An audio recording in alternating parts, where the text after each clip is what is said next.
Many people spend their entire lives working tirelessly, but they come to an end with nothing concrete to show. Millions follow an exhaustive routine for decades, running after salaries that never seem enough until they realize, in old age, that all this effort only fed a system that was never theirs. The most cruel truth is that poverty does not overthrow anyone at once. She acts sneakily, day after day, corroding dreams until she turns them into ashes. Today you get a small loan, tomorrow lies indebted, and years later you understand that freedom is gone forever. But there is a different way, and it does not start with a scam of luck or an important position, but with one attitude anyone can take. Most believe that the low salary is the root of poverty. This is a convenient lie, because the real cause is much deeper. It is in the way of thinking, in the habits and automatic choices we make daily. Imagine someone who earns just above the minimum necessary. Every week he dreams, if my salary bent, everything would change. When this finally happens, spending increases in the same proportion. A new cell phone because it deserved,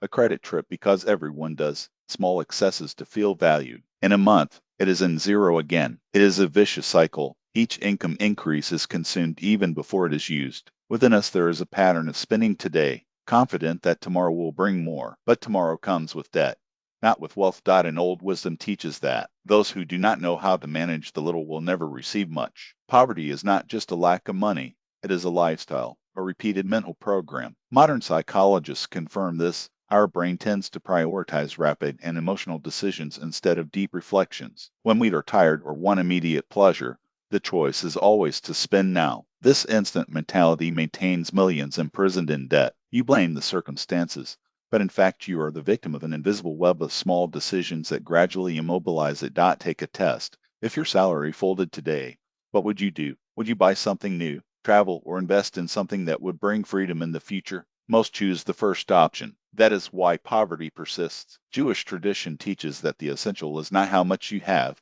but how it manages it. A wisdom-spared currency may be the beginning of a fortune, while thousands without criteria become nothing. The problem is not in the world, but in the sentence we repeat every day. Then I resolve. This later never comes. In a Jewish family, the children receive a simple coin from their father, who said, "This coin is your teacher. Spend her so that she returns multiplied." A child bought sweets and the pleasure disappeared in minutes. Another kept the coins, but they were stopped without purpose. The third, however, bought seeds, planted and harvested vegetables. He sold part, kept part to the family, and his currency generated dozens. The father then explained, wealth is not in quantity, but in the ability to transform the little into a lot. Current economists reinforce this idea. Small habits define great results. If you save only 5% of what you earn daily, you will be training your mind to multiply instead of wasting. Poverty, however, whispers, this is very little. It's not worth it. So she keeps you stuck. True wisdom is to understand that a small discipline can change an entire destination. Think how old you are already living in the cycle. Earn, spend, wait for the next salary. How many more are you willing to lose? A coin is not just money. It is a symbol of self-control. In Jewish culture, the path to prosperity has never begun with luxury, but with the ability to manage the least. This is the inner force that transforms a person into the owner of his own destiny, not hostage to passing desires. There is an old saying about a man who dreamed of building a house. Without economies, he borrowed his neighbors, a stone here, a board there. When the walls were ready, each part belonged to someone. He owned nothing, just a prisoner of his debts. This is the second trap that destroys dreams, the dependence on credit. Poverty always seeks shortcuts. I take it now, I pay later. But this later never ends. An empress memo is not a solution.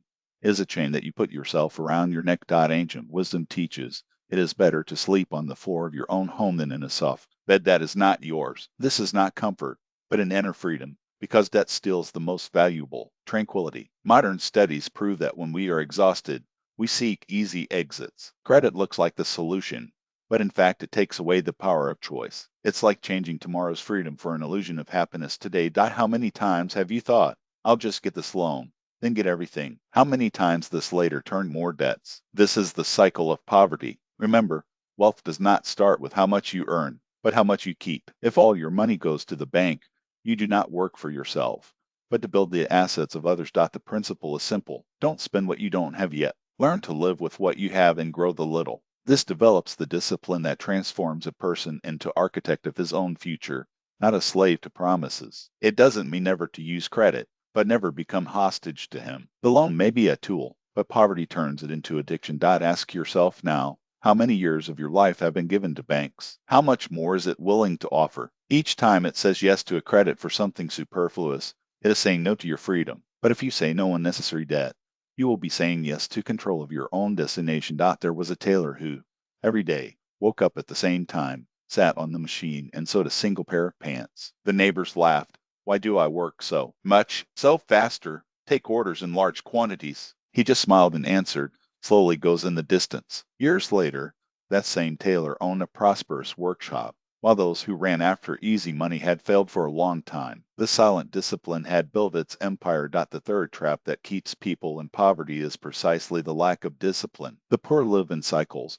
They start with enthusiasm, give up in the first obstacle, make grand plans, sink into procrastination. Poverty whispers, today I can let it pass, tomorrow I start. But tomorrow never arrives. An ancient Jewish wisdom says, anyone who deposits a coin a day in the box one day will be surprised by their weight. The force is not in sporadic efforts, but in consistency. Modern psychology confirms this. Carol Dweck, in her growth mindset studies, shows that success belongs to those who value the process, not just innate talent. James Clear, in Atomic Habits, proves that it is the repeated small actions that generate deep transformations. But the poor mindset disdain of the little one. She waits for the miracle, for luck, the coup of genius that never comes. Look at your life with honesty.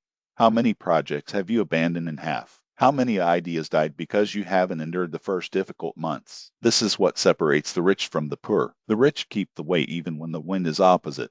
The poor seek shortcuts that do not exist. Discipline is not synonymous with suffering. It is to choose every day to take a small step toward a great goal. A daily hour invested in learning yields more in 1 year than whole nights lost in empty distractions. You can say, I have no strength. But the truth is that the force is born of the movement. When you start and keep the rhythm, body and mind adapt. When you give up, everything collapses. Remember, money loves systematization, not the outbreaks of inspiration, nor the risky bets, but the discipline and the sequence. Wealth flows to where there is order. If you want to change your destination, start with a simple 1 hour a day dedicated to what makes you advance 7 days in a row, and you will feel the energy change 7 weeks, and the habit will solidify 7 months, and your life will no longer be the same. Ask yourself, am I ready to become the owner of my time, or will I let it drain between the fingers of indecision? In a Jewish neighborhood, he lived an elderly lady with a small spice shop. Her profit was modest, but all Shabbat she separated part from what she earned to help those who had no bread. The neighbors questioned, you can barely support yourself. Why do you the little you have? She answered calmly, money is like water. If you hold it hard, it rots. If it lets you flow, you go back multiplied and pure. Years later, his children did not inherit only one store, but the respect of the whole community.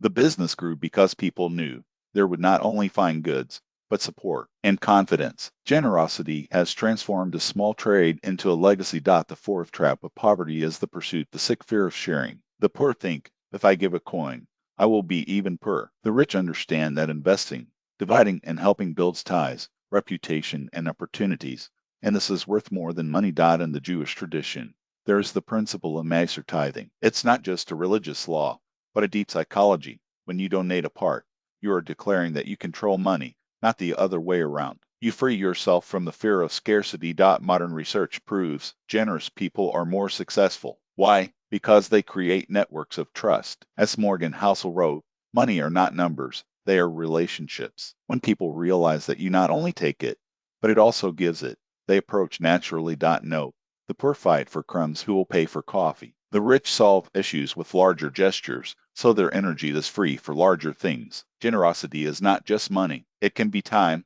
knowledge, attention, but the principle is one. If you only accumulate and never share, life turns against you. Poverty whispers, keep everything, give nothing to anyone. Wealth replies, let the flow will bring more. Ask yourself, what can you offer today? No tomorrow, not when you are rich, but now. It can be a small amount, an hour of your time, sincere advice. Do it with an open heart and see how the universe begins to repay. It is not magic, it is the law of relations. Generosity attracts confidence, and confidence opens doors that remain closed to the Avarentos.